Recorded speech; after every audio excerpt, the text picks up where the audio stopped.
Fantastic. Welcome.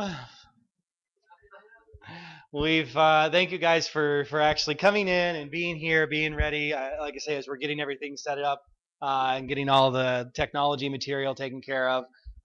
Thank you for just dealing with us as much as we can. But the big thing here, like I say, for this evening, um, is welcome to Thoughtful Thursday. My name is Joseph. I am Coach Joe.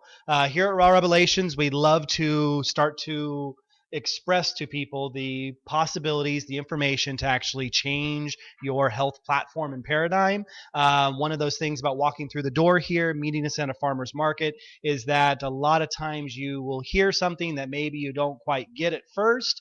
It's hard to possibly believe. Sometimes it's the simplicity of things that actually gets us off our pace of where we think things have to be exceptionally complicated in order for them to be correct. That we're really just always going back and kind of struggling with. Tonight's class covers a very complex topic because there's a lot of information, details, misinformation out there regarding cancer and cancer treatment. But it is one of those to where this is going to be a lot of focused information about you taking care of you today. And if there are issues or you're catching us on the live stream here and you know you're a person who's dealing with something currently, it's definitely one of those where we want you to pay attention, let it sink in, give it some time, understand what we're talking about, because at first, a lot of what we're going to say is a little bit off from the normal thought process. And I love that being the case because I'm really stretching people to come over to my side of understanding for things and understand how going into something as scary as hearing that you have a system issue of your body that's considered or diagnosed or called cancer as to how to start a treatment system for yourself.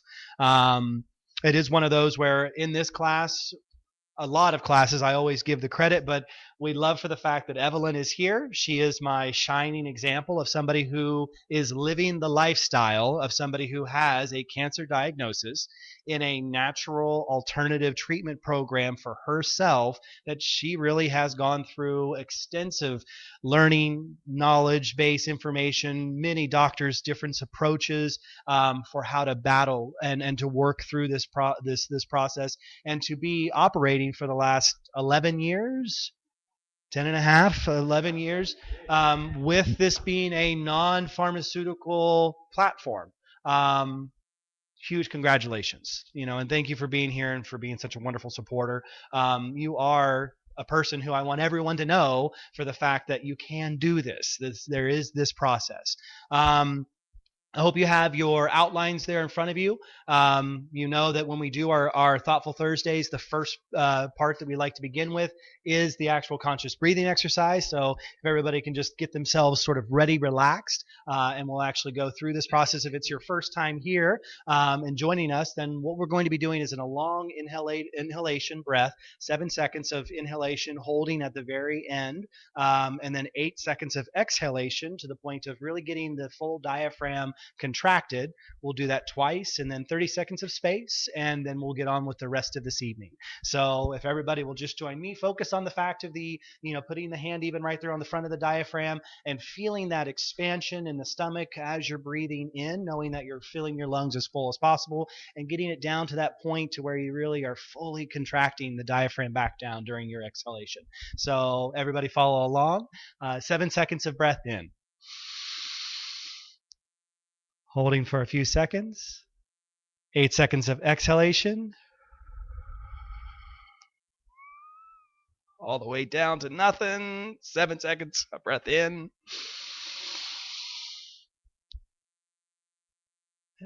And 8 seconds of exhalation.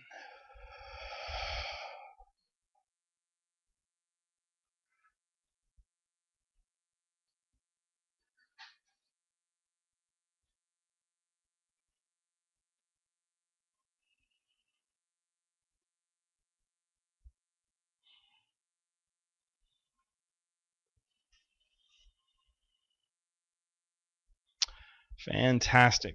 Wonderful first minute there. So I really want to start off in a way that actually goes and states one, I think, key phrase that we're trying to really allow for this year to be in everybody's forefront during these classes. This mission that I have for 2015 is the concept that we are understanding our interconnectedness. That's the phrase I want everyone to pull through. Coming to Thoughtful Thursdays, learning about all these different programs, protocols, superfoods, behavior patterns, things. The big thing is to understand that we are in a flow state operational unit.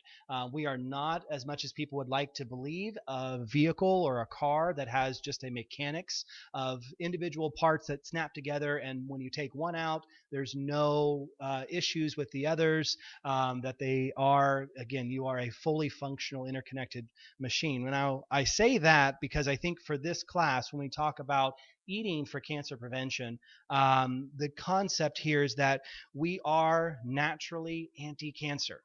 Keep that in mind. There's something about that that's been lost a little bit because we've come to a place now where we're saying the potential rate and the chance for becoming a cancer diagnosis is so high that everyone just thinks that's the way it's going to go. And that's something that I want people to really understand and take away as key point number one. We are naturally not meant to have abnormal cells in our bodies.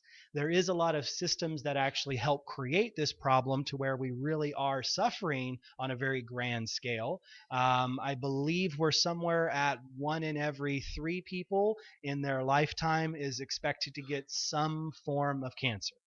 So that's the unique place of understanding here for us to come away from, is it's going to affect a lot of people, and people have kind of grown accustomed to the fact that that's the way it should be, and it's just not the case.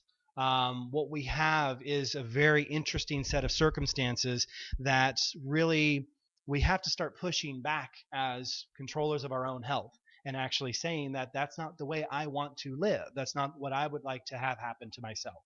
Um, the biggest key point as we talk about eating, daily eating for anti-cancer function, is that it's the nutritional deficiencies that are really developing the ability for cells to even have this operation, for them to go rogue, as we might call it. I was talking as we were beginning and going through some details of understanding. We live in this interconnected body. Every cell talks to every other cell in the system. And it's unique because these nutritional deficiencies slows that communication network system down to the point to where they're lacking some sort of function, and the immune system, which is kind of that rapid response system that everything's really based around for the anti-cancer function, once it loses its connectedness, it stops doing its normal job, and that's actually removing these materials and removing these cell areas and allowing your body to do its normal natural process. The big nutritional deficiencies that we talked about last week focused on those 5 essentials. The idea of getting good quality vitamin D, magnesium, iodine, MSM, and omega oils back in the body. We need those 5 in order to see a lot of these nutritional deficiencies be alleviated. The ones we're going to focus on mostly here tonight, though, is the vitamin D count being the single most necessary nutrient that our cells need to contain in high doses and good volumes, and that we're definitely seeing a lot of issues developing because of that low vitamin D function. People are naturally experiencing a level of about 25 to 30 on the blood test count, and that level is too low for us to maintain the higher order functions of our body.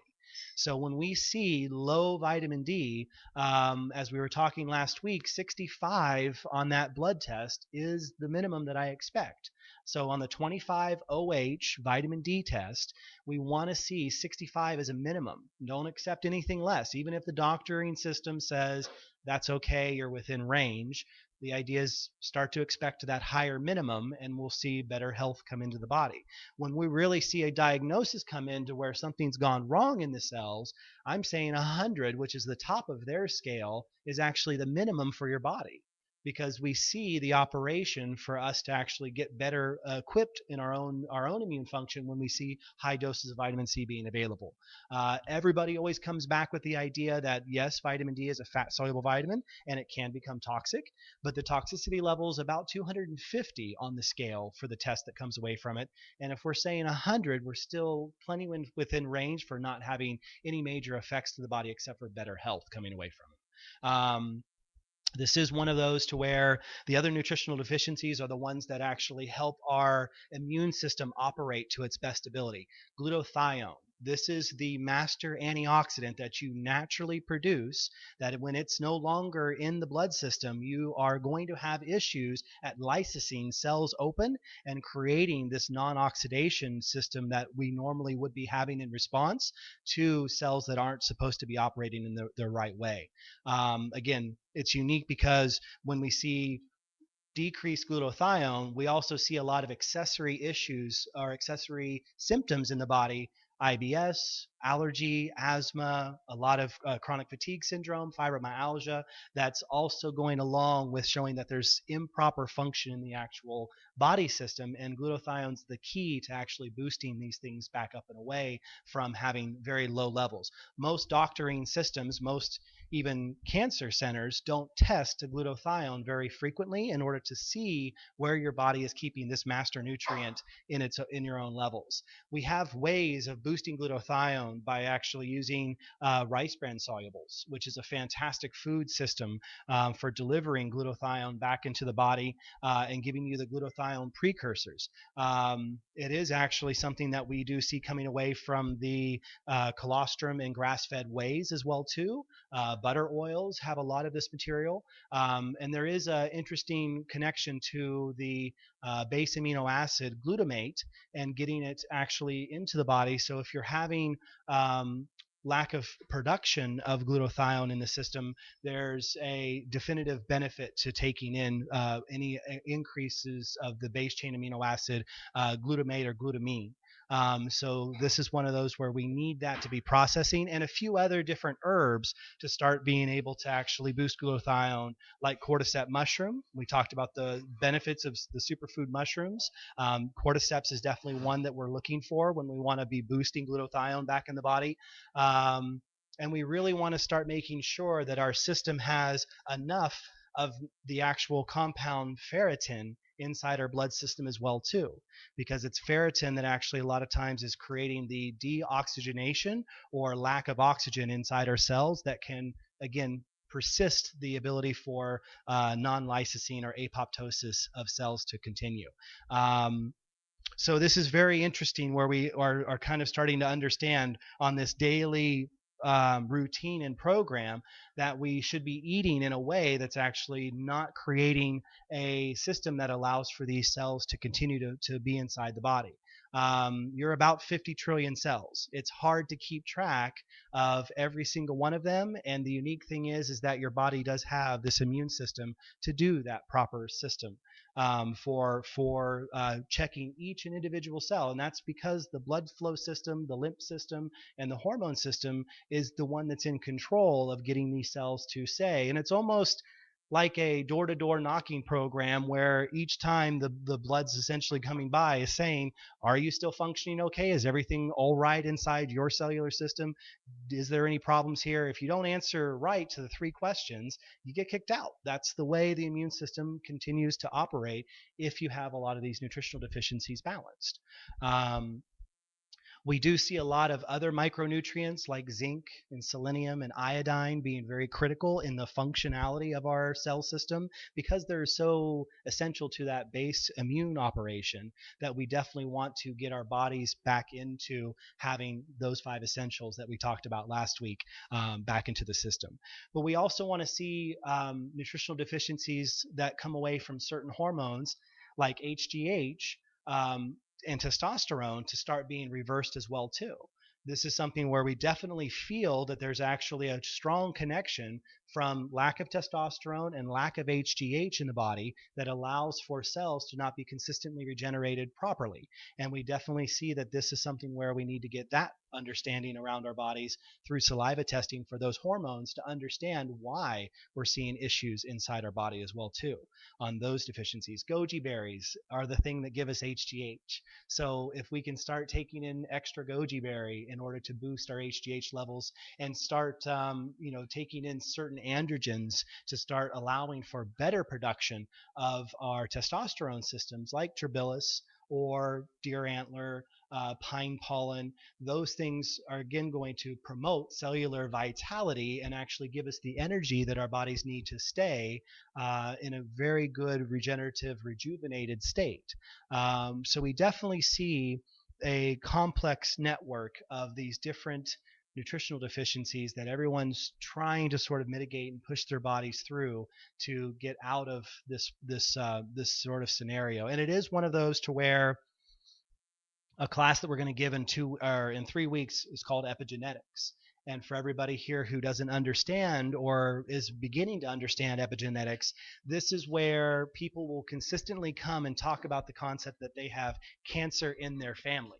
And so therefore there's almost a automatic acceptance that because their grandmother, mother, aunts, uncles, everybody surrounding them having this issue, they believe that they are going to follow underneath of that same issue, and that's just not the case. Epigenetics gives us the control capabilities to eat in different ways in order to actually have our body cells respond differently.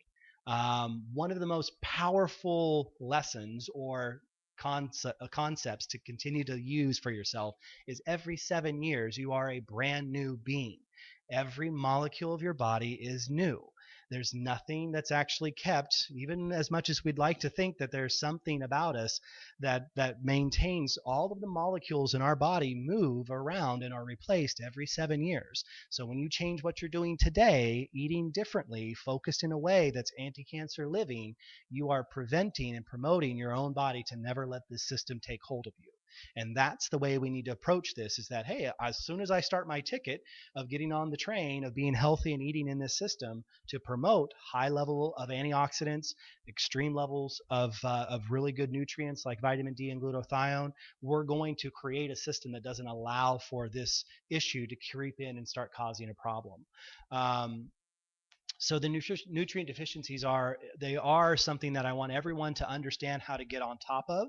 And I would really love for people to understand that there's a beautiful blood test out there called the SpectraCell analysis that gives you a nutrient profile to see how all of these different avenues or aspects of your body are working. Very different than the standard CBC. And that's one of those where we need to get out of the just basic breakdown of the blood particulates, and we need to get into an understanding of the nutrient profile of the human body to get out of these sort of common deficiencies. Again, it's setting you up for the proclivity towards having cells not function properly that allows for a cancerous system to continue. Again, I talked about antioxidants sort of briefly.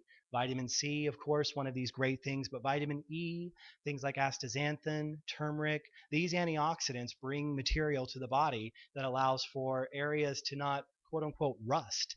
And that's the unique thing about certain cells that are very proliferate to constant tissue regeneration. Breast tissue, colon tissue, prostate tissue, they regenerate so routinely and so consistently that the moment something doesn't quite work or it's highly oxidized or the cell isn't getting enough of these nutrients, that's where we have that switch turning on and they no longer communicate the same way inside the body. So again, nutrient deficiencies are just extremely important to understand and to know that in that 7 year cycle, if you change the way you eat today, you will have the potential and the opportunity for getting away from this system operation. I know I wanted to speak just very briefly because I know it's another great topic when we'll go into it, and there's so much more depth to it. But there is something to the power of the fluids in your body in terms of the water that you're consuming and how it's affecting the way that your body is operating. So the unique thing is here is look for higher energy waters and look for ways of actually nutrifying your water to where it really is giving you this life sustaining system for cleansing cells. Understand that you actually have experimentation systems out there that show that you can keep independent cells alive for decades without being connected to any other system in the body as long as the water that they're surrounded by is exchanged and kept clean. So, yes, go ahead. Yeah, the question is whether or not for different styles of water that are good. Categorically, spring water is what I would say everybody should be looking as their base or very routine water to use. High alkaline water is great as a therapy as well too for boosting the overall pH balance of a body, because we know that very commonly do we see high acidic individuals promoting more issues inside their cell function. So getting more on the alkaline side of things and drinking alkaline water that's usually gone through a filtration or electrolysis system to promote a better overall alkaline profile is great. But you can even just treat the standard water that you're picking up that may not have any extra alkalinity with things like Cell Power, Crystal Salt, Crystal Energy that's coming from Patrick Flanagan, in order to get it to where those waters are enhanced and better for your body as well too. Not a lot of us can run to a spring and pick up our own beautiful mountain filtered spring water directly from the ground, but the idea is take whatever you are using. If you have to start with even distilled, meaning that it's actually been purified by steam, and adding the minerals back to it, then you'll start to see a better foundation for your own waters to go. Understand it's really a lot more about, it's slightly about quality, but it's more about quantity. It's constant dehydration that again creates the cell's ability to stop talking to each other, that we see promoting again a kind of more prone to cancer sort of issue inside the body. So get hydrated, be drinking anywhere between 60 and 100 ounces a day. That's about the average. Do more waters when you feel like you're actually experiencing any kind of body issue, whether that's anything from headaches to muscle aches, and be flushing routinely, because this is definitely something where your body's giving you a symptom response to correct that. A lot of times just increasing your water consumption will help. You can use things like a Kangen system. You can find really amazing bottled waters. We want people to understand, as we go into this next section about environmental toxicities, the more exposure that you have to chemical laden plastic, the more prone you are to actually seeing cellular information loss and connectivity loss. So trying to pick and get yourself away from the bottled water concept and getting into using reusable stainless steel or glass bottles, very, very functional for promoting better water intake. We love the idea of actually getting everybody starting to use the Myron glass for their water carrier in order for them to start seeing extra energy and information from Myron, and the ability to have the 390 angstrom wavelength of light filtered into your water as well too. One of the unique topics that we're going to talk about, I believe, a little bit closer towards August, is the idea of this fourth state of water that's being discovered right now. That's actually the interstitial water of the body, to where the electricity production and that interconnectedness is enhanced by taking in Myron energized waters. So there's something very special about this particular ultraviolet energy level system for delivering information into your water and getting that to be something that can help flush out and clear material. Yes, Bob? So it's in the glass.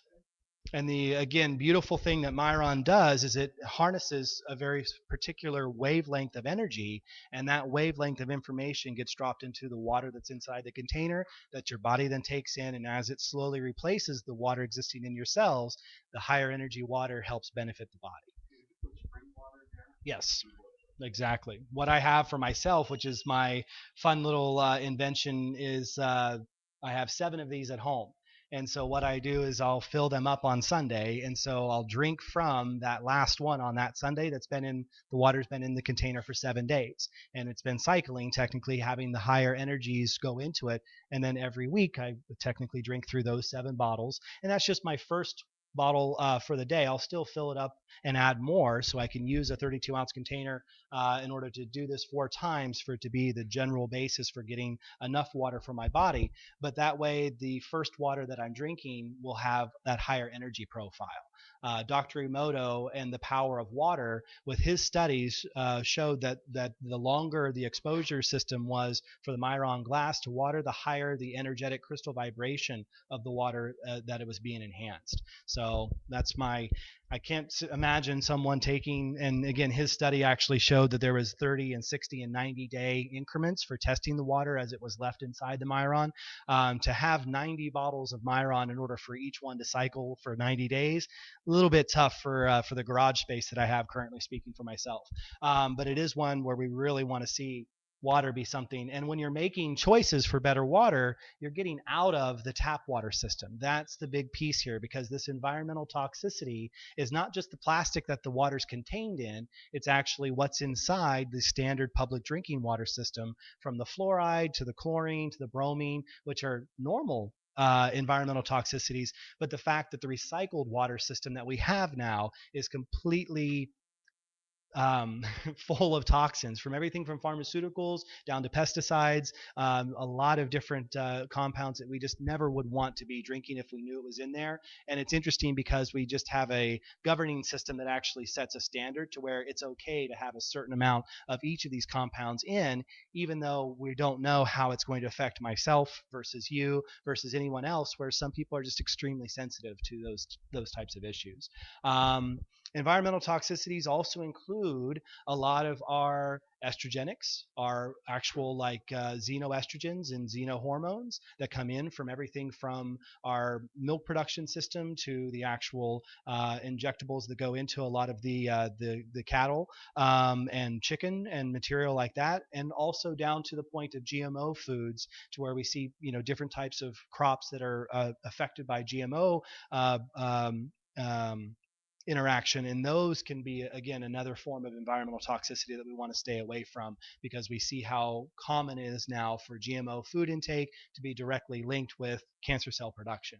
So, not to mention, most of these GMO material are contacted by a compound called glyphosate that actually has a very high level of cellular toxicity. And it's very common for this to be something that we're exposed to on a lot of our processed food products, but especially the big, say, three cash crops out there: corn, soy, and wheat. And again, it's just one of those extreme ways for us to start to remove toxicity from our bodies. The other type of environmental toxicity that we know has a direct effects on our cellular health is a lot of the EMF radiation and our interconnected internet, creating issues inside our own body's interconnected internet.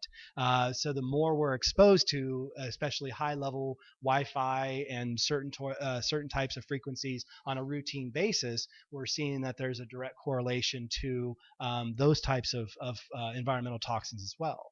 Um, Again, it's unique because what's happening is we have a standard vibration or frequency that our body likes to emit. And when we have these high gigahertz products like a cell phone, cordless phones, all of these that are around us all the time, living under Wi-Fi presence everywhere, we can't feel it, we can't smell it, see it, or sometimes know that it's there, but the effects a lot of times are being felt by individuals, and we're seeing it as another huge environmental pollutant and way for toxicity to be coming into the body.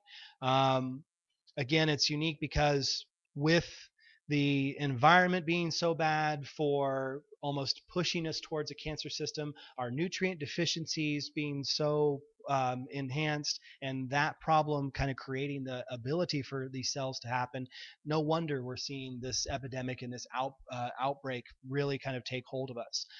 It's unique because, again, we did have cancer throughout the history of what we've known for doctoring system and medicine for thousands of years. We know that cancers have existed inside the body. The difference that I would say we find is that most of them were really very rarely cancers we died of, but more that we died with. And now we're seeing that there's a major issue because we're going after trying to cure this interesting problem inside ourselves in ways that actually creates more harm or damage, and that's harder to recover from. So it is pretty interesting how we're getting that. When we talk about the immune system and boosting this recognition system that we have, we want to take this beautiful naturally anti-cancer body and enhance it and fortify it to a point to where we can see better production of these particular cells. I'm speaking mostly about the different forms of B cells and T cells and their connection to the macrophages for how they actually go in. And when they identify a cell as no longer being operational, they need to be functional for them to actually work. It's unique because there isn't truthfully a cancer antibody like what we produce when it comes to fighting bacteria and viruses. It is unique though because eventually we have found by removing what's called biofilm, or our body's natural mucus coating protection system, and decreasing that, we can finally get through the outer shell wall and identify cancer cells inside our own system much more effectively. So using different compounds like hydrogen peroxide, baking soda even, working with different nutritional bathing products like borax, citric acid, washing soda, they seem to help us break down this extra mucus coating that sort of lets cancer cells be extra protected. And it's again one of these unique things that we'll talk about a little bit later. We're fighting ourselves. We're having this issue about how to deal with this problem because we're trying to disassociate between cell A, which is your body, and cell B, which is your body, just because cell B has a growth profile that we don't like inside the existing system, inside the community. And so we'll talk a little bit more about that a little later and kind of understand that. But the staggering statistic I wanted everybody to not really keep with them, but just understand that this is the serious nature of what we're fighting against. Is we are looking at 1.6 million new cases of cancer affecting us this year. Now that agglomerates to the whole fact that in the last 30 years we have somewhere between 40 to 60 million people out of a 300 million population society being affected by this particular issue. That's the staggering sort of problem that we're kind of trying to understand here. We have a interesting scenario as well too, because we're seeing not only the deaths from cancer themselves increasing, but the actual deaths from the care of cancer increasing as well. And the unique situation we're sort of dealing with as we get into some of these alternative treatments is trying to get away from and reinforcing the Hippocratic oath towards the idea that first do nothing to harm the individual and somebody who's sick and trying to heal in the best way we know how to. If we could just go back to that idea instead of this mentality that's much more driven towards the concept of if we can get in there and kill it faster than it kills you, then we'll be okay. That's kind of like saying you could burn one part of your house, but you'll be able to keep the rest of it. It's really not a functional system for healing. Because as we know with most medicines, the idea is you take one medicine and you actually have to now learn how to heal from the medicine and then from the original issue why you took the medicine. And some of these, interesting systems we have are just not as effective as what they sort of promote or proclaim. One of the big things I think I get a lot of times whenever I'm talking about this particular topic is the fact that people go, well, the reason we're seeing more of it is because our testing and our diagnostics are getting so great at identifying this problem. And I kind of I get what they're saying. I know what they're trying to go after. And there is some benefit to the idea of understanding the human body and seeing how we can detect a problem inside of it and start creating a response to that problem. But it's unique because as we go through these different technologies, we're definitely, again, in this situation of saying, do we continue to cause more damage through exploration, surgery, detection systems, or do we find technologies that actually let us to identify cell issues before they become a problem and correct them without causing any additional harms? What I'm speaking about here most frequently, and what I'm trying to get more people to understand, is the benefits of what's called thermography versus a lot of the high level radiation systems for identifying, locating, and diagnosing certain types of cancers.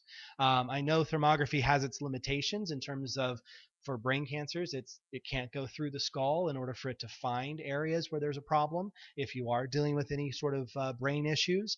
So yes, I get that there has to be an adjustment there, but thermography first is one of the best ways that I know how to start to identify certain issues and certain problems and then start treating the person very healthfully.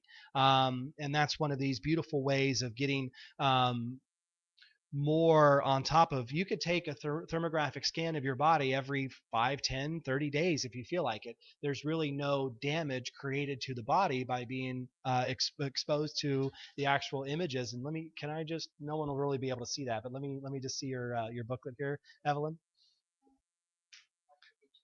Yeah, so this is a standard thermographic scan of a human body in order to start being diagnostic for understanding what's going on inside the system. So it's unique because as we're understanding, this is something you can go in just as routinely for as you would a 3 month, 6 month, 1 year checkup and see how the inflammation, the areas of what we call dead spots or low energy or low blood flow are changing about your particular body. But these types of scans are less damaging and intrusive than your standard CAT scan, MRI, PET scan, things of those nature, to where we're not adding compounds that we know are actually toxic to the body and not overexposing to radiation, which we know promotes cancer.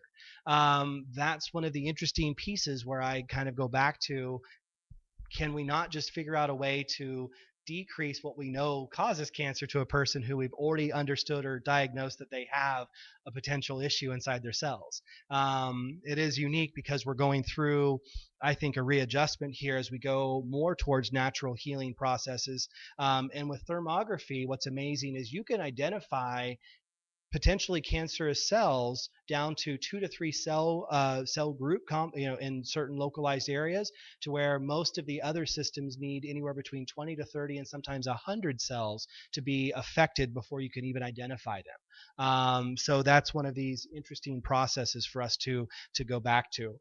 By reducing excess radiation, again, you can a lot of times turn around the propensity for cells to even have this beginning issue from getting worse. We know that there's a pretty good chance that we're going to discover that mammograms actually, on a routine basis, give more potential for breast cancer to continue to exist inside female bodies. So there's an interesting issue here that we need to kind of get on top of, because if every year you're giving your tissue a certain dose of radiation, then you're really kind of, it sounds great as an idea, as a diagnostic, but there's better ways to do it. And to know that option is one of these things where we really just want to keep promoting better education, better information. The other piece that I actually really don't agree with, or I guess that I have my concerns about, is the concept of biopsy everything.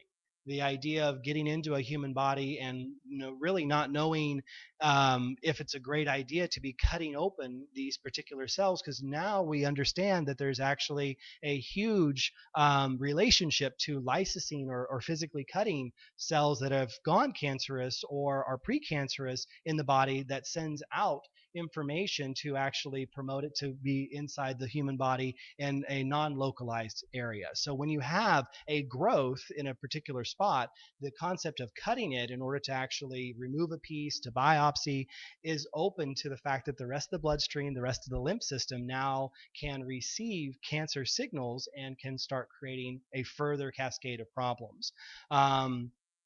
again, it's one of those to where I think with surgery options, we always talk about the concept of margins and the idea that if they go and cut an area, that they go deep enough and far enough outside of where they know to be a problem to where we can actually say we've removed it completely. And more often than not, what we see is on all the margins for routine checkups within the next 5 to 10 years, very common is it for it to skip outside of the margin and a new growth occur directly from where the last one was removed.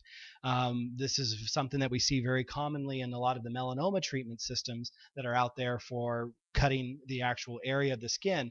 And this is, I think, one of those great points to start to put out there. And we'll talk about this a little bit deeper. But if you're seeing cancer in a spot, meaning the cells in that particular area are having a problem and there's an issue where they are multiplying themselves, that is more than likely a symptom of the rest of the system surrounding that area or the entire body as a whole not doing something proper. And that's where it's tough because you want to localize something and drop this mentality of interconnectedness and start to only treat this one little spot when it's the system that's obviously having a problem. And the cancer is a symptom of the system having a problem, not you just taking care of this one little piece that seems to be incorrectly functioning. And again, that's where this year focusing on interconnectedness, I think, is going to really change that mentality. Any questions? Cool comments? No? Good? Everybody happy? Following along? Kind of get where this is going? Tracking? Okay, wonderful. So now we get to, I would say, the interesting part of tonight, because a lot of what was just said is really maybe not the boring side, but definitely the lecture side. Now we get to this little bit of understanding. So correcting nutritional issues. We have on the table here a great way for us to actually see, and really this whole building represents eating in a new system to promote body health instead of going back to the standard American diet system and allowing for high-level processed food, microwave tainted food, improper water, things of that nature to be the commonplace for everybody. And this is one of those where I think we've seen the last 50 years promoting fast, cheap, quick, and easy as the way we get our food to be one of those main problems why we're in the situation we're in today. But again, on correct nutrition, this is a big topic because everybody's personal system out there for eating should be directly identified to them. One of the big problems I think I see is that everybody eats the standard menu as their parents did or as their husband or wife does. All of their friends are currently eating, not taking that time to make sure that it's actually proper for them. One of these interesting issues with cancers is that we know it's an inflammation response. It's a high level inflammation response or a chronic inflammation response. And so, a lot of times, what we're really trying to do here is that if we're eating a food type, let it be dairy, let it be wheat, corn, soy. For some people, it's actually anything like what we see inside the processed food production: sodium benzoates, polysorbitol 20 and 80, certain synthetic compounds that we're highly allergic to. And in order for our body to deal with that allergy, we actually will, let's say, cut off an area of cells and a tumor will persist in order to actually save that toxin from being floating inside the system. So this is one of those, again, where a lot of times you look at the spot or the growth as being the problem and you don't understand that it's because of something that the liver's not doing, the colon's not doing, the blood, the lungs is not doing, that we actually are seeing the system have a failure issue.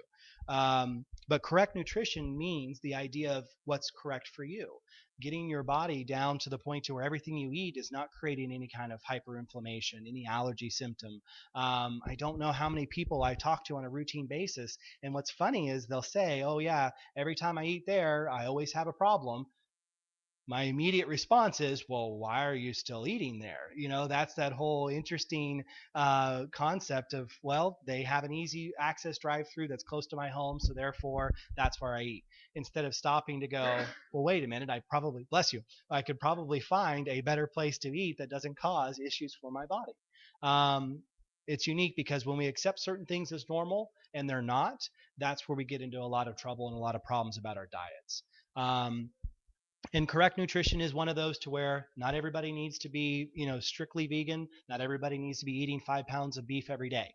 The idea is everybody has their own balanced body, and we all need to understand how to support that properly. So, correct nutrition is very critical because if you're going to start to heal, or if you're going to eat for prevention, you don't want to be creating the problem every time you sit down to an actual meal. And that's one of these great ways of discovering and understanding this for yourself. And this is, I think, the hardest part of this whole concept, because I can a lot of times talk about individual items being just generally healthy and good for you, but you have to go through the process discovering that for yourself. It's very tough to actually figure out for you what's really going to be the case, because everybody is bio individual and very different. And we want to play to those differences because it is your DNA system that's actually responding to your environmental toxicities, different nutrient concepts, and this is where we need to balance and get that correct nutrition issue.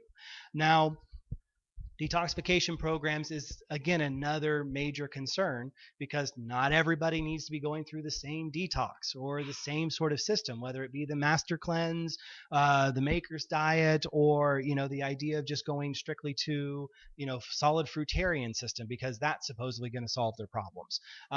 We know that detoxification is critical because again, when cells become toxified, they actually are more prone to becoming cancerous, and we want to be able to remove those toxicities out of the body. And this can be anything from heavy metals like mercury, aluminum, cadmium, nickel, lead, all down to, again, environmental radiations. And sometimes it's even what your body naturally produces. One of these things that I think is so interesting is that headaches or migraines, pain in the inside of the cranium, is actually caused by an overproduction of hydrogen peroxide. And we create that every moment we're alive, awake, and breathing. When we're asleep and actually in full deep rest, we're promoting chemicals like glutathione, which are antioxidants, instead of producing hydrogen peroxide, which is, again, one of these that's a byproduct of our body breaking things down. So it's unique because you can produce your own cellular toxicities that you're not dealing with in the right way and not excreting from the body. And we need to start getting rid of those in order to benefit your health. So it is one of those where detoxification programs aren't the same for everybody, but it's great for you to start focusing on what's good for you and get into a good routine of it. Like I say, every March for myself, I do a 4-part full month detox program, and it's just me taking care of me at least that 1 month out of the year to keep everything clean. Um, Spring cleaning is that concept of getting rid of all the junk in the garage, hopefully having a yard sale, making a little bit of money, but having some space now to to do with what you've just picked up over this last year. Changed furniture out. But it is one of those where detoxification programs and protocols are a very vast library if you try to have the book on each individual program. But it's the idea of getting a system for yourself to where you can put it on your calendar, you know when you're going to do it, you know how to set it up for you, and you're going to be able to take control of your health. A lot of people are experiencing things like IBD, IBS, Crohn's disease, anything affecting the actual inner sides of the colon, and yet they don't do proper stomach and colon cleansing in order to remove potential toxicities inside their body. They know they have an issue, and they've never really gone through that process of understanding how to clean their colon, even after having a very long, drawn out process of dealing with the inflammation, the body stress, and the damage of having those particular sensitivities. Um, so it is kind of unique that we're going through this and understanding simple detoxes are the concept of daily water. Again, we go back to water, drinking enough of it and letting your body be fully hydrated and be functional.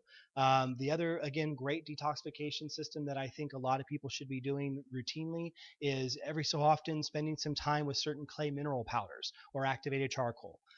Activated charcoal once a month, 3 to 5 days, put 1 teaspoon in a glass of water and drink that through. The activated charcoal grabs a hold of a lot of different compounds from certain VOCs, heavy metals, plastic compounds, xenoestrogens, things like that we want to be removing from the body. You just pick 3 days out of each month to give yourself at least a teaspoon of the activated charcoal. Um, It's easy. It's a very simple process. It's not hard. It's really cheap. I think you can get a pound for like $4. It's really not that hard. But it is one of these that you can be a little bit more routine with yourself and not have to be reinventing the wheel and learning to live in these very elaborate kind of detoxification programs. Other clay minerals are things like the zeolite powder or montmorillonite, bentonite clays, diatomaceous earth even. Again, all of these are great when they're used for very shortened periods of times at different periods during the actual year. And there's definitely some benefits here. Again, one of the big things that I like working with for a lot of people is the idea of going into the freezer or the pantry and just getting rid of anything that's in a box or a bag. And unless it's whole food that you made for yourself, that's a very simple detox to actually promote your body's health because you have to go back and buy fresher ingredients. We all get a little lazy. We like the convenience of really quick and easy food. So that's understandable. But every so often, just go in there and say, hey, listen, I want to change something. And at least for another couple months, it's going to take a while for you to get that pantry and that freezer full of prepackaged boxed food if you're not making and making that big focus for yourself. One of the big detoxes out there that is the idea of spending some time cutting down and cutting away from any sort of processed sugar systems and getting certain types of high level sugar substitutes and things of that nature out of the body. So you can take 2 to 3 weeks to go on a almost zero sort of sugar mentality and understand where healthy sugars come from, like things like honey or the yacon syrup or sunroot, stevia, xylitol. A lot of these are going to have a better system for decreasing that total sugar load, dropping the actual insulin that the body is needing necessary every moment of the day to fight high glucose, and allowing for the body to be less over insulin productive or insulin resistive. That's a big piece in this when we come to understanding cancer promotion and the idea of taking on excess sugars. And it's very sad because we just don't see where all of these sugars are coming from a lot of times, to where we don't think our diet's really full of sugar, but a lot of the foods we eat break down to it. And this is one thing that like Hippocrates really promotes when it comes to the Hippocrates Institute towards a full reduction of all sugar intake, or the Gerson school or Gerson therapy system, really dropping. And even they drop it further. They don't want you taking in xylitol or erythritol or any of these other what they call FODMAPs, which is the fructo or oligosaccharides, those and disaccharides, cutting all of them down. There's definitely some benefits to this. Definitely some benefits to that. So sugar detox is sometimes another great, easy to do, no extra parts needed. Just watch your diet. Environmental isolation is a new one. So this is one where what we see now is the necessity, especially for people who are hypersensitive to EMF frequencies, and getting out of toxic metropolitan style cities with everything from the water to the air, is really getting out to zones and areas where you can see the stars, breathe cleanly, drink cleanly, eat cleanly. One of the, like I say, that we really see a system and a promotion now of these technology free zones in these retreat centers where you just drop everything and go away from everything that we have. Because if we know that this last century has been a major contributor to a lot of these cancer rates, the idea is go back to the 19th and see how life feels for a little while. It might help you out a lot.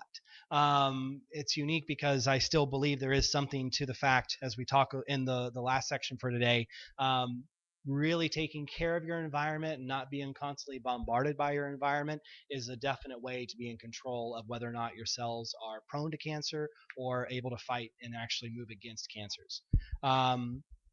So environmental isolation is one of those where it's unique, it's tough, it's not for everybody. I get that. Most of us who maybe don't have the opportunity of splitting off to one of the islands in Hawaiian chains and living in a grass hut and just the whole day is spent around the concept of wake up, go to the beach, go to sleep, wake up, go to the beach, go to sleep. If that's all you have to do in life, it sounds amazing, but not everybody's there yet in terms of having that. But for a little while, you can experience a lot of benefit. One of the really interesting solutions here, which is almost a detox and yet a huge benefit to human behaviors, is taking a week, go camping or living someplace where you're not being affected by artificial lighting systems, and learn how to live for a week on the diurnal cycle of sun up, sun down, sun up, sun down. And if you can get your life back into that pattern, you can actually experience a lot of great health benefits. So sleep issues, stress issues, hormone issues, antioxidant issues, definitely needing some reprogramming. And if you go someplace where you can't live in this style of environment, it'll help. It'll help a lot. So those are some of the holistic sort of care programming systems that I would say a lot of people can benefit from. Now we're going to get into, I would say, some specifics. So anybody who's watching this, understand that if you're in a care system now, I'm not saying drop your program, and I'm not saying run to what I'm talking about. You've got to go through a process. You've got to identify what's right for you. You've got to talk about it. The big thing here is when you hear what I'm going to talk about next, is that you know there are alternative options. And once you know their alternative options, then you can start to make a decision system based on how to approach integrating them, which is a fantastic way of understanding. I'm fully on board with the concept of using the best Western medicine has to offer with the best that we can find over the natural holistic systems, and combining them to where we can see not so much damage from a Western chemo promoting, surgery promoting system, and taking care of the human as a whole, and really retraining them to live once you've had a diagnosis into a place where you can take care of yourself better without the doctoring system being a daily influence. So nothing I'm about to say is here to diagnose, treat, or cure any kind of issues or disease. I just want to make that statement. But this one a little more so. Consult your healthcare provider. I hope I'm your healthcare provider. That's what I'm saying though on that part. So these are interesting. There's a system out there that actually has shown 100% effectiveness on all forms of every cancer except for material located inside the head. And this is what's called localized thermal induction. What happens is, this is very interesting. Cancer cells, because of the way they've stopped talking to the rest of the system, they've actually lost the ability to self-regulate their heating and cooling process. Normally, a cell that's connected to the system has the ability, like we all do, to sweat, to use blood and lymph as a nice cooling or a way of actually constricting blood or insulating the body to heat the system in a better, effective way. Cancer cells seem to have lost this capability, and one of the amazing things about thermal induction is with just a very localized location, you can superheat these cells to a point to where they kind of boil over and pop. And if that happens enough, you can actually see sometimes, and again, there are people out there who follow down this path if you want to go this direction. One weekend, you can have large scale tumors reduced to nothing in the body just because of this one functionality misfire about cancer cells. It works on everything from breast tissue, prostate tissue, colon issues, liver issues, all of the visceral organs, even some localized, even lung or emphysema style induced lung cancers and issues as well too. We see that there's this beautiful way of using one of the issues against those cells for your own benefit. So when those cells start to pop, your immune system becomes very active, and it starts to find cells that look like that same one and go in and start hunting them much more effectively and going back to that normal, natural anti-cancer function the immune system should have. So we see a reprogramming capability occurring with this particular one. So localized thermal induction is a very interesting one, and there are, I think the list is somewhere between 40 and 50 other countries where this is their standard, first level standard of care. If you have a problem in your body and this system will work, this is the first thing that they'll consider. They won't try anything else in the actual healing system because they know that the effectiveness of this is extremely high.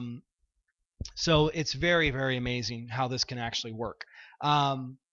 Very, and again, I met these individuals. There is an actual local provider in San Diego that you can go to for an examination and evaluation on your particular problems. If you're catching this, you can definitely search into that and find that provider. But anywhere around the world, there are starting to become more places who are using this particular system. You don't have to just go to Europe anymore for that style of care. Um, yes. Off the top of my head, no. Normal and third, yeah, and just say cancer treatment, and you'll be able to find the individuals. There's only one in San Diego, as far as I know right now. The other interesting one is this unique way of again using these cells, let's call it hunger for blood, to actually work against them as well too. There's a particular compound out there called holoferrin, and holoferrin does this amazing thing of giving your body a very high dose of iron. And for people who are extremely anemic, who've been lost at sea, lost in certain hiking incidences or things of that nature, lost a lot of blood in a very high level traumatic injury situation, holofurin delivers a very extreme level of iron to the blood system. And the unique thing is that you combine this with a compound from the I believe it's the holly plant, right? Artemisinin. And artemisinin does this very interesting thing when it comes in contact with iron, that it actually bubbles and again starts to create this hyper sort of oxygenation issue. And inside that cell that's just taken in a huge level, because cancer cells love to soak up blood and they take in a high dose of this iron, it pops these cells open, literally like shaking up a soda can until the point to where the lid can't contain it anymore. And again, same system, just like the thermal induction occurs. The immune system starts to recognize that cells in that particular area are dying. It goes over, it checks them, it finds the ones that aren't working, and it starts killing them more rapidly. This one's a little less offered in the United States. We don't see it very common, but it is one of those where used very routinely in most of Europe, Russia, and a lot of the Mediterranean countries. Yes. Uh-huh. Artemisinin. It creates a bubbling or a oxygenation from the iron that's been uptaked by the cancer cells, and that over oxygenation creates a pressurization inside the cell and causes it to lysis. So it's again kind of interesting how that it's a way to use the natural operation of most cancer systems against itself. It's a beautiful, beautiful therapy system that I love the whole concept behind it. Artemisinin and holofurin. That's what it's called. Artemisinin. Yep. um, so I love that therapy because again, it's a smart way of taking care of these issues inside the body. You actually end up with better blood oxygen, hemoglobin, ferritin, and levels inside the blood. You become healthier from going through this cancer treatment. I mean, why not promote this concept? Superfoods and herbal solutions, there's a lot of great ways out there to be using superfoods to really start promoting if you have actual tumoring systems, fibroid systems, any time of extra growth inside the body. Chaga mushroom is by far the king of the mushrooms when it comes to allowing cells that aren't functioning inside your system properly to break themselves open. There are, again, just a ton of research done by the Russians, Yugoslavians. We see material in Austria, Germany, that chaga is their number one sort of go-to herbal remedy for any type of growth condition issues inside the body. And the more chaga you eat, better your sleep function, better your digestion. It actually enhances overall brain detoxification. And chaga is one of these where we see just a ton of protection capabilities from the superoxidase dismutase, which is one of the compounds that we see inside chaga that's very, very functional for our human body. It's actually even stronger than glutathione, like we talked about boosting glutathione. So this becoming a daily tea base or something that you mix into everything from chocolates to your own superfood smoothies and drinks is a very wonderful way to start eating in a way that will actually promote good anti-cancer function inside the body. The other one that's, oh, go ahead.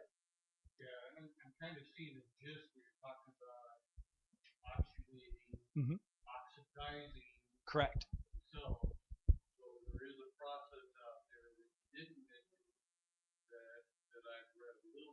Hmm.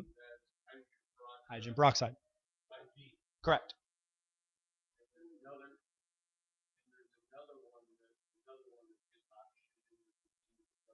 Hmm. Ozone therapy. Correct. Correct.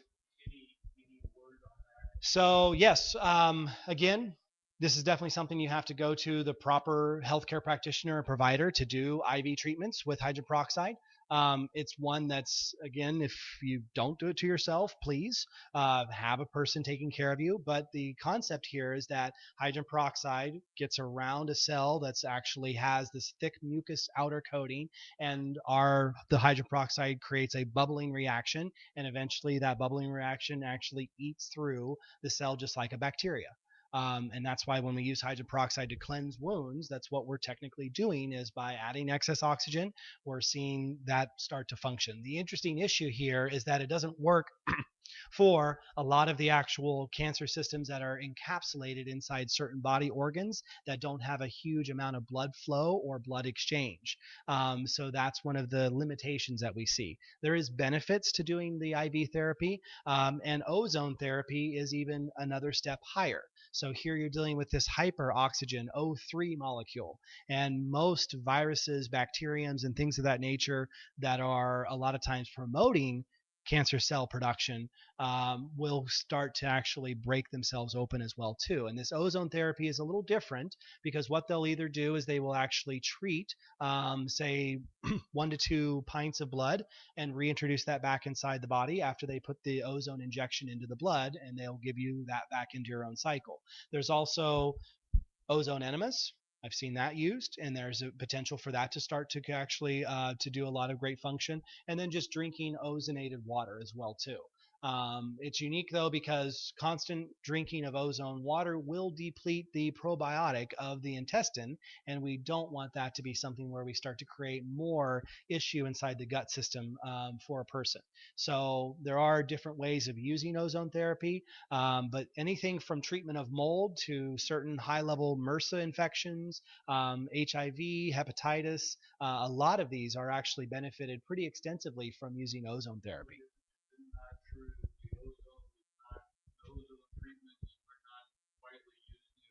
They're not.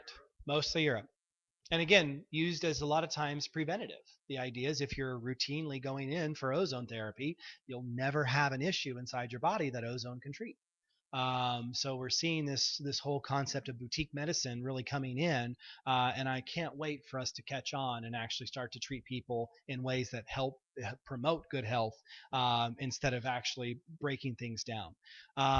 We can't deny the fact that turmeric is another huge power player in the superfood treatment system for reducing tumors. In India, there's a very large use of even turmeric poultice to where you just literally slap the turmeric right on the area that you know is affected by any kind of abnormal growth system, and it literally seeps in the different medicines from the turmeric plant, the high level anti-inflammatory function, their curcumin, the turmerone, the tumerol. They actually all get in there and start creating the inability for those cells to keep themselves in operation. Turmeric, almost just like chaga, a lot of times starts working as a secondary form of your immune system because it's usually an improper function of the immune system that got you to the place of having cancer in the first spot. Most of these therapies that we're talking about, that's really what they're doing is they're supplanting the immune system in a time during treatment to actually not let your immune system fail in order to get the anti-cancer function out of your body and hopefully allowing you to become healthier in the process. And that's where we see the big benefit really happening here. Um, some of the other ones that are unique that are out there. Oh yes, go ahead. Mhm. Actually, with turmeric, there is no limit. There might be a point to where it's not really beating back any extra inflammation, and you could just be sort of wasting some of it to where your body isn't hyperinflamed. But for most people in this society, we're constantly under stress. We're usually inflamed. We're usually dehydrated. We're usually nutrient poor. So therefore, there is very little cap or maximum on turmeric. If you have an issue, continue to take turmeric. If there's any problem, continue to take turmeric. Once you feel like you're a golden Greek god, then the idea is be happy at that point. You probably still need a little more turmeric though. So never too much, but the idea is use. Hold on one second there, Deborah. Well, the actual liquid extract here is pretty amazing. There are people who will do the CO2 critical extracted turmeric oil product that we carry as an actual oil enema, which is another way for the body to absorb a very high dose of the turmeric that way. We see potential for there to be more use of it in juicing, different, and again, just making it a part of the daily diet as an actual food powder.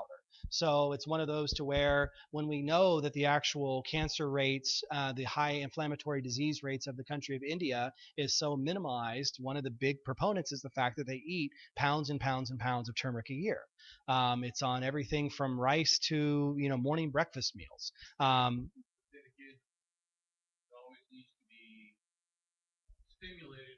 Black pepper and a little bit of oil. That's correct. That's correct. Well, for cooking, sure, yes. The high level turmeric extract is meant to be direct body use and absorption to the bloodstream for yourself and yourself alone. But when it comes to fixing foods, finding additional ways to get turmeric into the body, it's a very, very just a good system here. And one of the nice pieces in this is that we're getting one of the highest curcumin levels naturally in the turmeric plant from this particular growth of the turmeric that's from India. Again, it's very interesting how most turmeric found in stores a lot of times is anywhere between 1 to 2 to 5 years sometimes from the time it was harvested until you're actually seeing it on the actual shelves for purchase. So if you're buying just standard bulk turmeric that's coming from a normal store or any of the little turmeric herb shaker, little kitchen style, it's been sitting for a long time before a lot of times you're seeing it in the use for yourself. Um, I wouldn't bet that just because it's got the name Whole Food out on the front door that their turmeric has any less travel time than most of the other products that are found out there.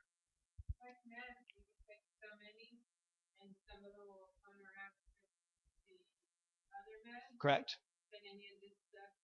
There are certain types of issues. One thing with turmeric and the compound curcumin is that a lot of the different sort of blood thinners and especially heart medicines, warfarin, things of that nature, are sometimes reactive. So if you're on a blood thinning medication and you're taking very high doses of turmeric, just like high doses of omega, it can actually create more propensity for bruising, for blood leakage out of the capillaries, and those types of issues as well too.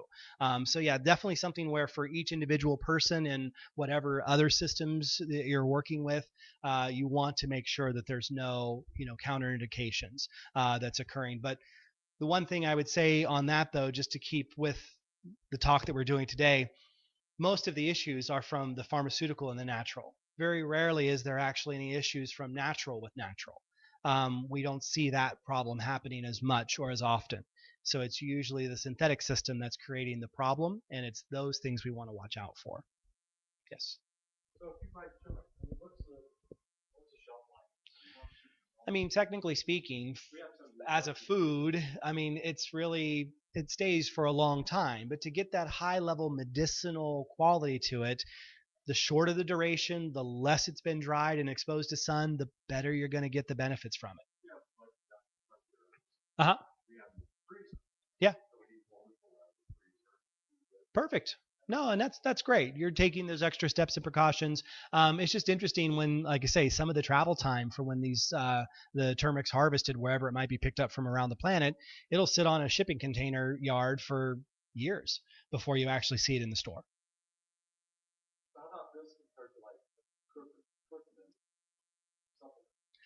When you do extractions, that's a good point. Curcumin extracts, you always have to go back to the process of how was that curcumin pulled out from the plant. One thing we've discovered and kind of learned in the years of working with turmeric and our Ayurvedic doctor is the idea that alcohol extraction of the turmeric plant is something that creates an interesting change in the energetics of it. And even though, yes, you can get a standardized 50% curcumin extract using alcohol, the cellular functionality is interesting because alcohol creates inflammation, turmeric takes it away. So for every dose you're giving yourself with an alcohol extract, and it usually doesn't contain the black pepper, and it's usually not in an oil because of the alcohol. So those two cofactors are very, very critical for the uptake and for the utilization inside the body. So it just depends on again the process it's gone through. I still am one of the huge people that a lot of times the plant was designed to be packaged the way you find it, and that's the way we should take it. For most systems, that's true, definitely true. The question in the back.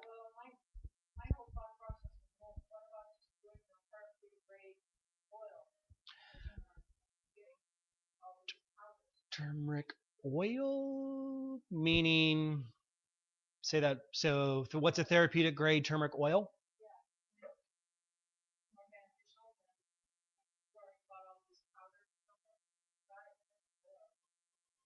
How is the turmeric oil made?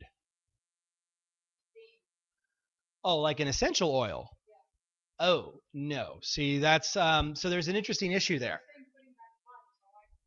Correct, correct. The CO2 critical extraction of turmeric here is something that we see a definite benefit from topical use even.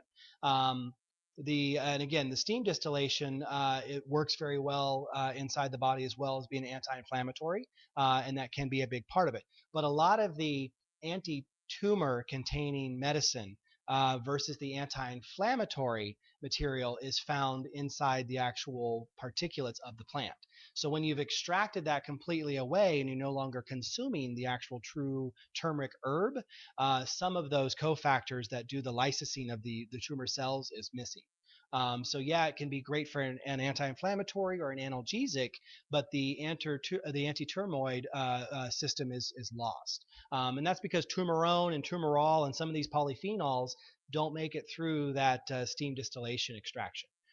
So there is an interesting issue on using turmeric oils. So that's definitely one where we want to kind of look through and watch out for.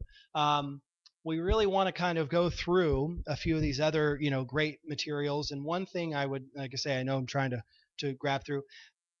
There are other herbs out there to be considering for being anti-cancerous and anti-cancer cell production, and that's things like hops extract, very very high level antioxidant that most people don't know much about, and it's hops extract. Yes, very interesting. No.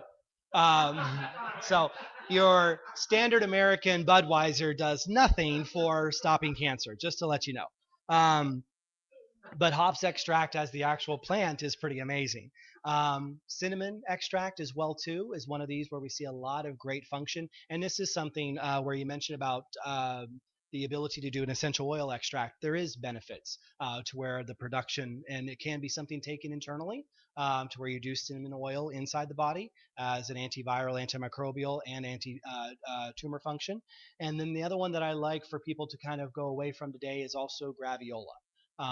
Graviola is a very interesting South American fruit, and the graviola or soursop extract is something that we see a lot of potential in both eating it and actually consuming the fruit by itself, but also a very high level functional extract system that we see. And this is just because I've noticed in my own work some definite benefits that come away from taking graviola. But on the preventative system, a little more so than a lot of times once diagnosis has happened. That's the only big piece I would say about that. Camu Camu, again, high level vitamin C in the way that Camu Camu operates. has that ability to again go in and affect the body to where we see some definite benefits coming in. And then one of the big ones that I want everybody to kind of leave with today and to do your own research on it and to understand where it's kind of happening is what's now being called the CBD revolution. So CBD extracts, material brought away from either hemp or true, THC containing versions of the different uh, sativas and different Incas, or no, not Inca.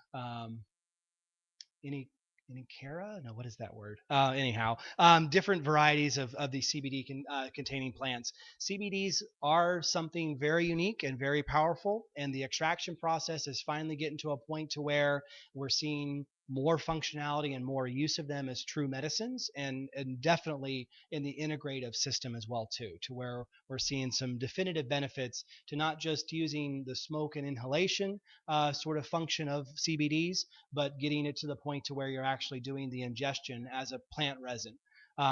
So this is definitely one where I highly recommend anybody who's dealing with any kind of issue or interested in the benefits of the health promoting system for CBDs. The way these compounds work, and there are a ton of them that we're just now starting to understand, is that they go inside the cells, and each cell has its own particular CBD strain recognition system that actually allows for certain CBDs to match up to promote better cellular function. And when you start to use these, they actually do a tremendous job at, again, turning back on that immune system response for the identification system for your immune function to tear apart these particular cells and for you to go back to better overall function. The reason I really do like a lot of this is I would highly recommend looking into a lot of the different care systems that are out there that are finally starting to utilize this, and again in an integrative fashion, to where there is Western medicine influence, but they're using the CBD extracts to either counteract the negative effects of the Western medicine and promote health during the time that you're using chemo, radiation, and things of that nature, and again aftercare as well too. Once you've gone through diagnosis and treatment on the Western system, using CBDs as a way of doing more preventative maintenance for a body. Yes. Correct. Seizuring systems, fibromyalgia. We're really just scratching the surface of the application systems for this, and it's definitely something where we're hoping there'll be no true real restrictions towards the medicinal use, instead of throwing all of the issues out the window and saying it's just a recreational plant. There's no benefit there. Definitely seeing some really really amazing operations occurring out there. Mostly. Correct. They don't. They use the hemp plant, and in the actual medical system, we're not seeing too much functionality in them. There is still some anti-inflammatory benefits. There's still some antiviral functions that are there inside the non-THC containing plants, but a lot of the filtration systems and using the very different CBD strain extracts, we're seeing the ability to not have the quote unquote high creation, but just the ability to be anti-tumor function. So tremendous benefits there.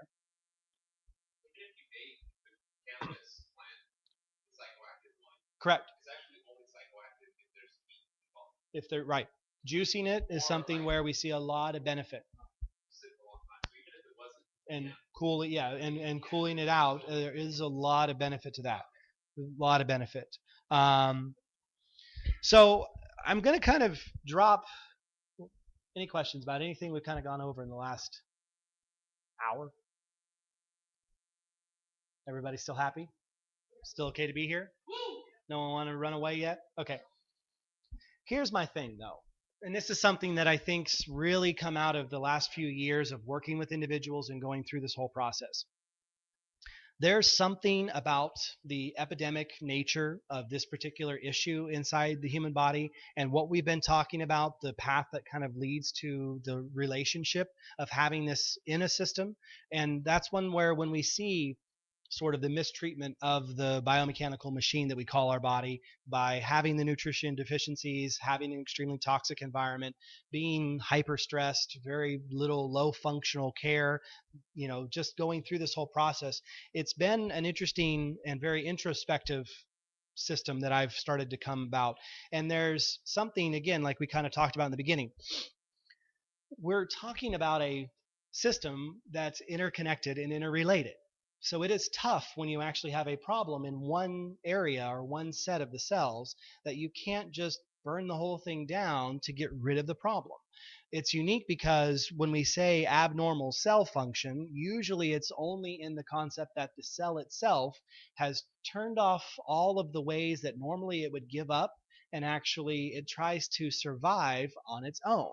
This is something that's very interesting and sort of getting to a new realm of understanding about the psychology of cancer, and looking at the cells in a way that's very different than just the idea that it's some type of disease.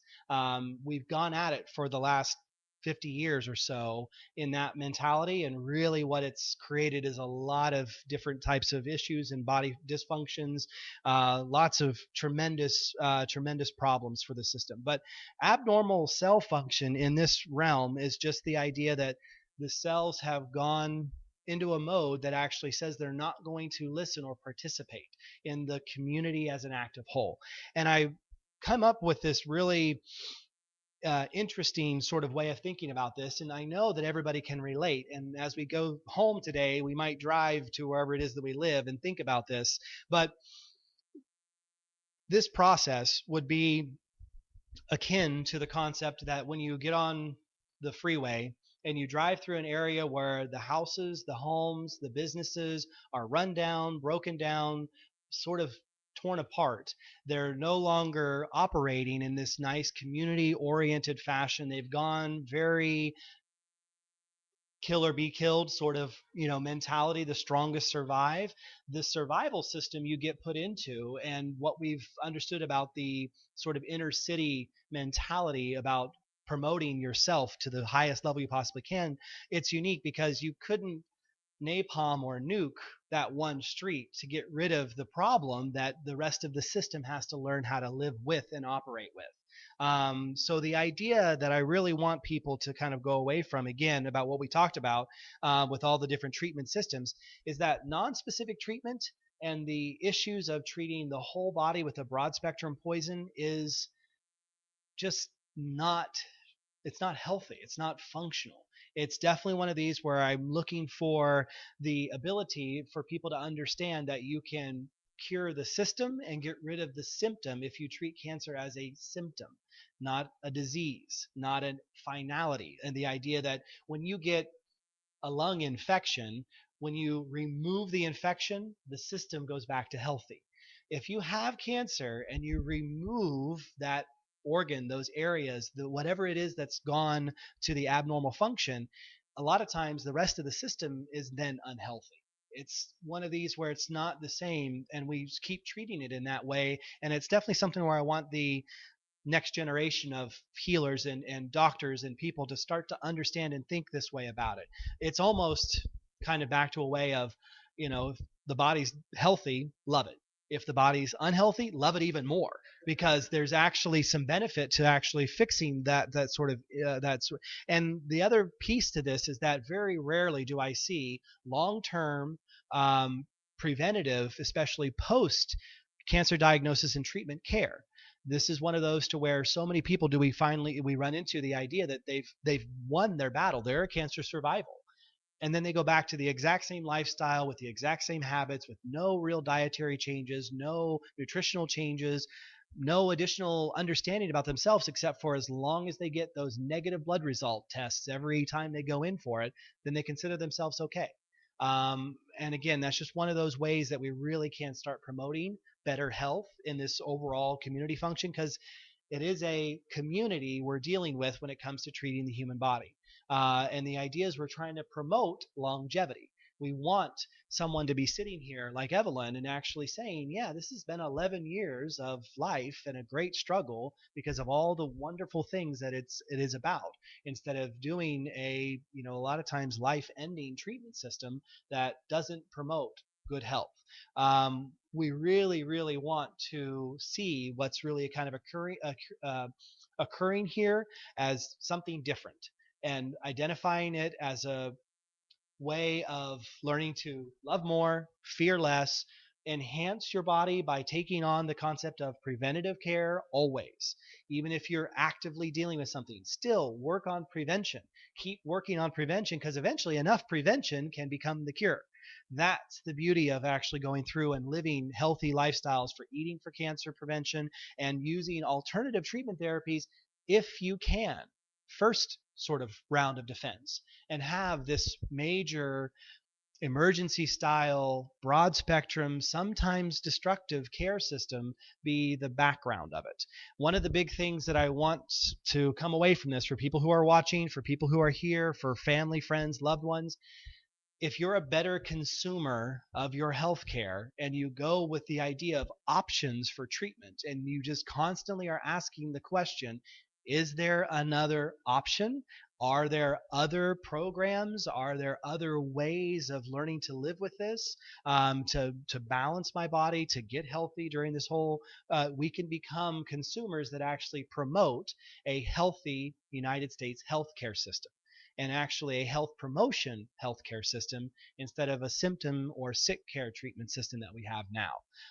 Again, I know that this country has spent more money in the last 20 years on cancer cures and cancer research in a system that actually has only looked at it from one direction. That is, it's a disease, and the faster you can get in there and destroy it, the better off the person's going to be.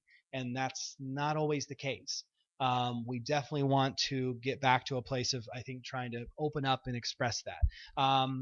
I would love for anybody who knows somebody that can benefit from talking to me more specifically, more personally, to feel free, drop an email, reach out to that person, give them my information. If you know that they would benefit from actually getting the download and getting the talk, to where they can watch this, then it's something where, I'm open to that. Send me an email, let me know that you're looking for the direct connection for somebody, and we'll get that sent over to them.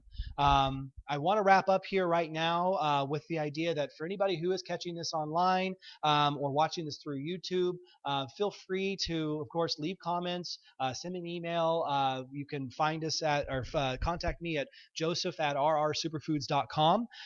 You can find this company, rawrevelations.com, in order to buy any of the actual products we talked about specifically, and a whole other gambit of healthcare, health promotion products as well too. And the idea is to, if you're joining us and finding us online, to use the code SMART10, that's SMART, all capitals, the number 10, in order to actually get a 10% discount on your next purchase. But feel free, comment, show me what you're talking about, what your details are, and of course, feel free to always let me know if you need something or personal for your help on the health coaching side. But I'd love to, again, open up for any broad spectrum questions or any kind of issues that personally anybody would like to get more information about, because I know it'll help everybody else, and we really want to see what we kind of know. And Evelyn, I really would love to even give you some of time for you to say, your part, if you want to actually share or give any other details for yourself, because you're my girl. No.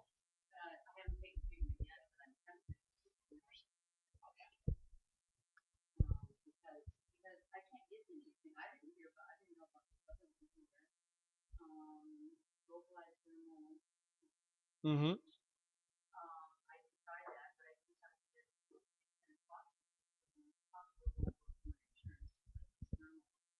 Yeah, I mean, it just depends. Sometimes, again, it just doesn't hurt to try. It is a So the question was, going after some of these alternative treatments and therapies a lot of times isn't covered by insurance.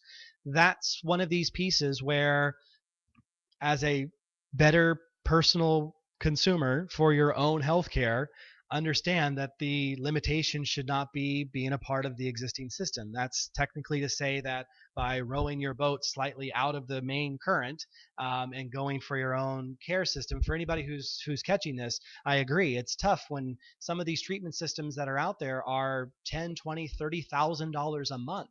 And the idea is they think that's the only option.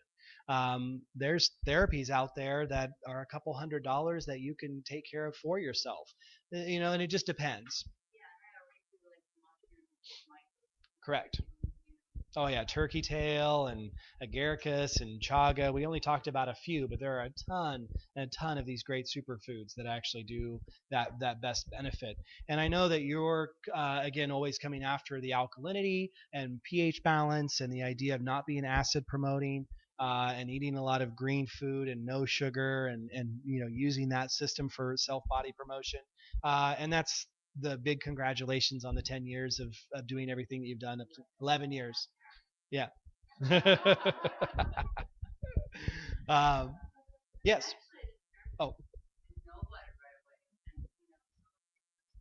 yeah. Oh, yeah. Very big. Yeah.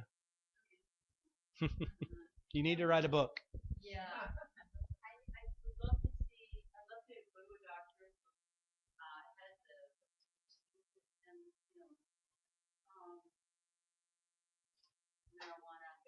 Hmm.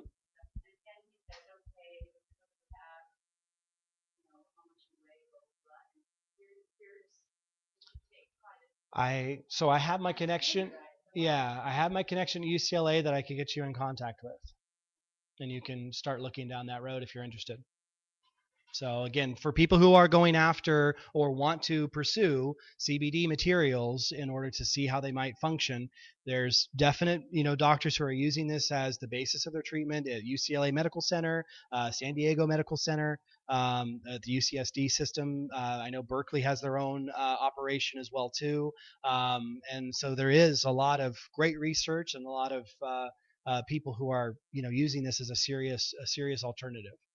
So, and again, everybody's strains of different CBD extract um, are very personal, and each person might need one or two. I think we're up to letter M on the CBDs right now for the different strains that we've been able to find and isolate. So it's been a very interesting process in being exposed to that. But yeah, Deborah, you got your question there?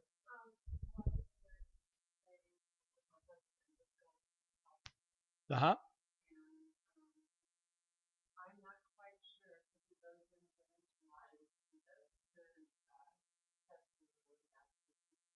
Okay. Right.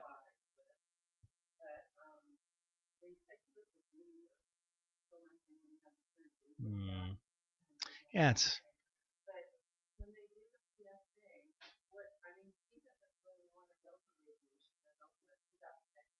right.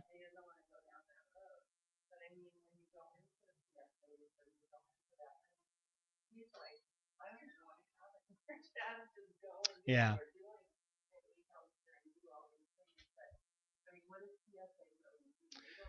So, yeah.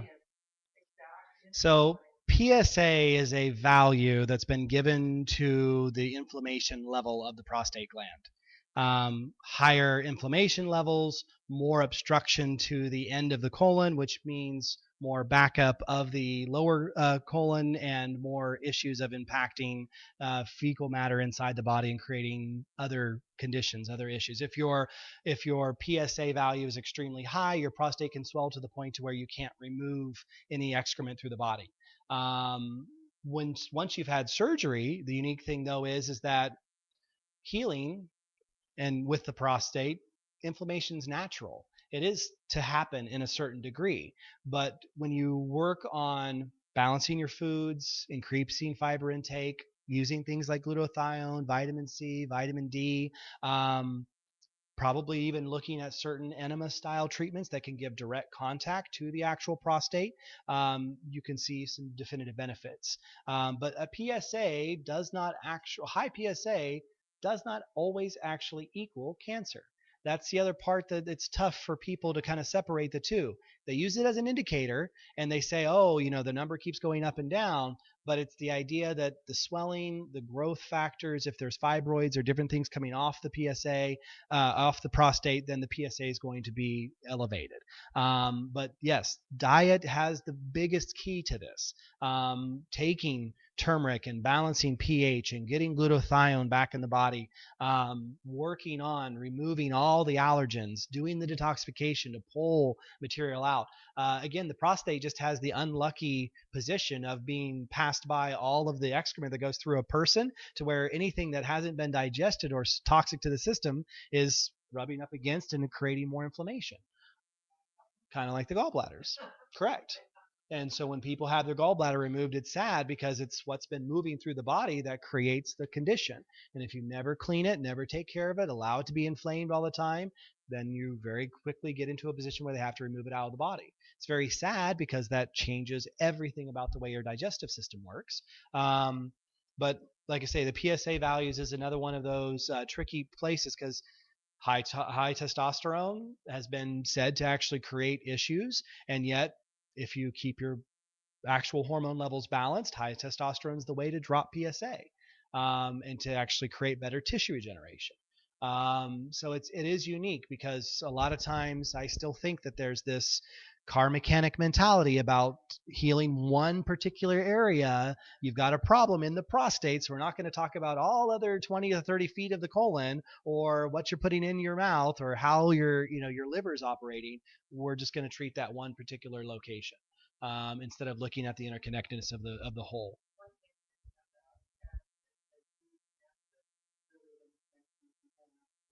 Yeah, yeah. Hmm.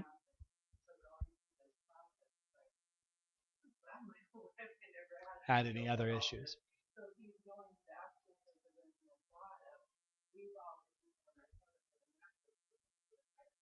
Hmm. Acupuncture? Yeah, yeah.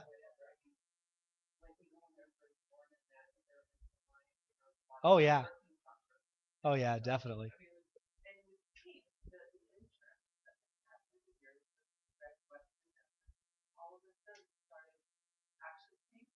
And promoting it. Yeah.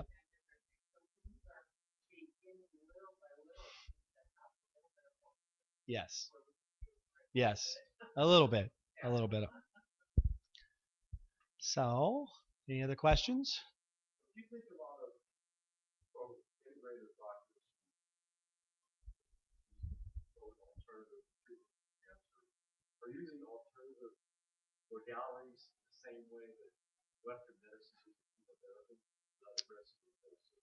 Yes, of course. And that's a lot of times the interesting ramification, to where you go in and you have two auto garages across the street from each other, and Larry's at one and Barry's at the other. Larry's the type of guy who just listens to the engine purr, and he can go, "Ah, I know exactly what it is. It's spark plug number 3." And he goes in, he fixes that one little spot, and oh, look, now the car runs perfect. Versus the idea of the guy who goes, well, first thing I'm going to do is I'm going to replace the fan belt. Second thing I'm going to do is I'm going to take the alternator out. Third thing I'm going to do is I'm going to remove the transmission. Okay, and the idea of breaking down all the pieces without ever really listening to the system and how it's operating. That's a personality issue, not a function of either integrative or Western, to where you're getting allopathic versus homeopathic or holistic. Everybody has their way about them, and the concept of that I would say for a lot of people to take home with them is, if the guy thinks he's a hammer and his whole thing is the idea to beat something out of it in that one method, that one practice, instead of looking at the myriad of options and ideas, then that's where, again, go after somebody else. Find somebody who is kind of like a friend for you, who can actually think like you, who lives like you. Again, one of the big things I always would recommend for anybody talking to anybody is ask them how healthy they are.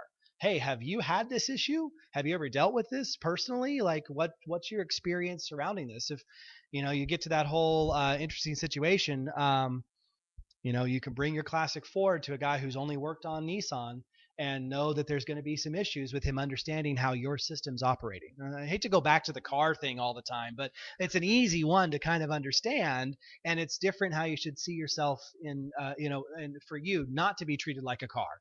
And that's the big place. Is no, I'm actually functional. I have a fully integrative operative system, and I need you to take care of all pieces and parts, not just the one that's broken.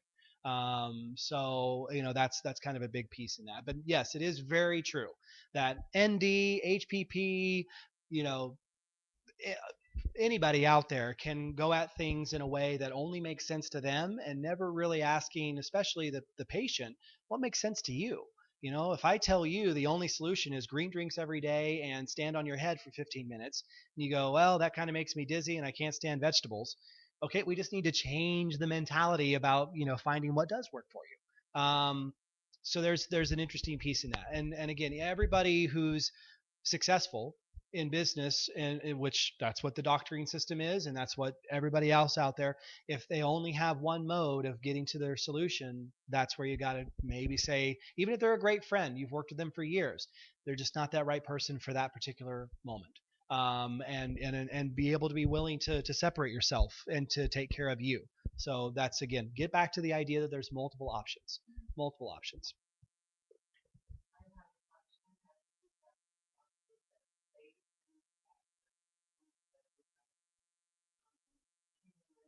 Uh-huh.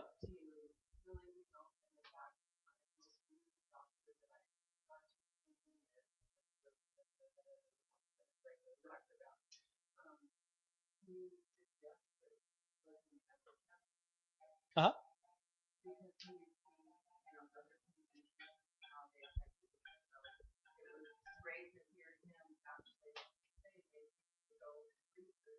Yeah. Yeah. Definitely look into it. Yeah. Definitely look into it. Keep the options going.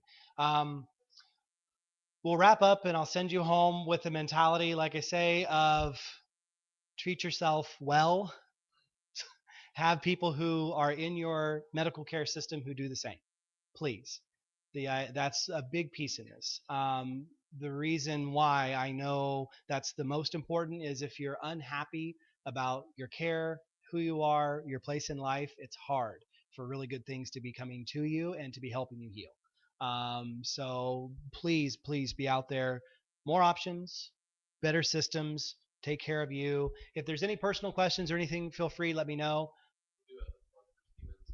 Oh yeah, so if you're going to be looking into investing on one of the actual beautiful Myron bottles, the other thing that's amazing with Stephen Lopez here is that he has the options for doing anything in terms of the sandblasting, engraving, personalization of the bottles, to where you can actually put, your favorite saying, your nice picture, an image of your dog, if that's what you want to think about, like just being happy. Yeah, so the idea behind Dr. Emoto and the power of water is that words carry energy. His concept is that when you say words, peace, love, life, good things, it changes the energetics of the actual water structure. So when you're imprinting on a high energetic bottle into the water that you're ingesting, things that represent to you happiness, where you are, your sanctity, where your sanctity occurs, your faith, your salvation, then that imprints into the water. And one of the most amazing things I got to see Dr. Emoto actually do was he was able to bring just a clear bottle of water out, set it down, and he turned himself to where he was back facing everybody. He goes, "Okay, I'm going to show this water something, and I'm going to prove that this works." And it was very unique because he showed the water something, kept his backs to us, took a dropper out of the actual water and put it underneath of his crystallization microscope, and the image literally was an African bull elephant that crystallized into it, and he showed the image of the picture, he showed the water to demonstrate how the water heard, listened, and stored the information, to where when he froze it, it actually froze like an elephant, and made that image, instead of just being a snowflake design or being something that was very standard to nature, it actually remembered the image of that. So when it comes to the water, getting yourself, like I say, highly energized. One of Mike's big things is stay hydrated. Very, very critical in this, in this process. So definitely consider that. But I hope you enjoyed this presentation. I'm glad that you were able to cut through it and be here. If there's anything more personal, like I say, questions you have, email me, joseph@rsuperfoods.com, catch me at rawrevelations.com, or my site for any of the YouTube material, or on Facebook at Brilliance Nutrition. Thank you. Enjoy. Have a great evening.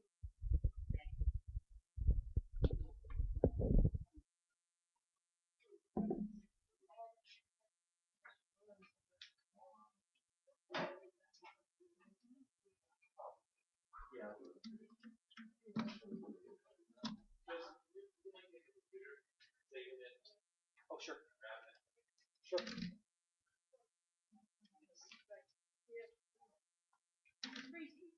Freezing. It's 73 degrees. That's not even close to freezing.